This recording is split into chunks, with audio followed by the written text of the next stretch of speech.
باخاف من العجز بكل أشكاله، أعمل إيه؟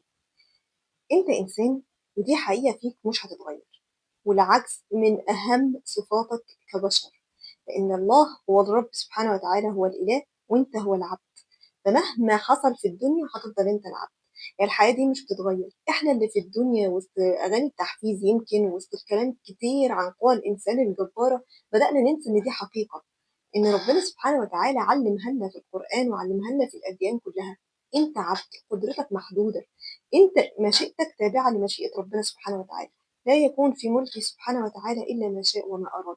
بتبذل وتعمل كل الحاجة تقدر عليها وتاخد بالأسباب اللي تعرفها، لكن في الأول وفي الآخر الله سبحانه وتعالى يدبر شؤون العباد والبلاد والدنيا كلها كما يراه سبحانه وتعالى. فأول حاجة إنك تدرك حقيقتك وتفضل دايما دايما دايما مفكر نفسك بيها. أنت عبد مش رب مش إله، أنت عبد.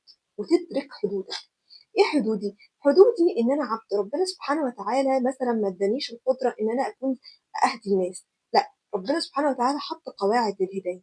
انت بتنصح الناس في حاجات معينه، انت بتدعوهم لحاجات فيها خير سواء في الدنيا او في الاخره، اكيد مش هتقدر تغيرها. فدي واحده من حدودك، ان انت مش هتقدر تغير البني ادمين ولا قلوبهم. في الاول وفي الاخر هم اللي لازم ياخدوا القرار ده، وربنا سبحانه وتعالى يشاء لنا جميعا الخير.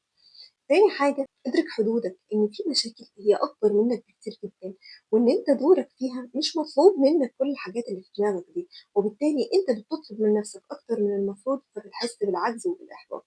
تالت حاجة، لما يبقى في هدف كبير أوي أوي أوي في دماغك، سواء تغيير في نفسك في شخصيتك في أخلاقك أو تغيير حاجة كبيرة في حياتك، قسم الهدف. وبلاش يبقى الهدف كبير قوي قدام عينيك، لان فعلا هتحس ان انت صغير قدامه، لان الهدف ده هو اللي انت عايز توصل له، لكن الطريق طويلة جدا ومليانة خطوات. فقسم الهدف الكبير اللي انت عايز توصل له ده لخطوات صغيرة، ما يكونش فيها عجز لكن يكون فيها تحرك على قد قدرتك.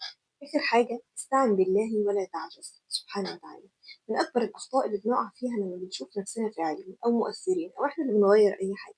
في الأول وفي الآخر الله سبحانه وتعالى هو المدبر سبحانه وتعالى، هو القادر، هو المقتدر، هو القاهر، هو المهيمن سبحانه وتعالى، هو القادر على كل شيء. استعن بالله ولا تعجز. دي وصية النبي صلى الله عليه وسلم لينا. استعينوا دايما بربنا سبحانه، خلي عندكم يقين في تدبيره وفي مشيئته وفي حكمته فيما يفعل سبحانه وتعالى، وسلم أمرك لله. فاكر أنت بشر ودي حاجة مش هتتغير، أنت عبد وهو إله يا رب سبحانه وتعالى.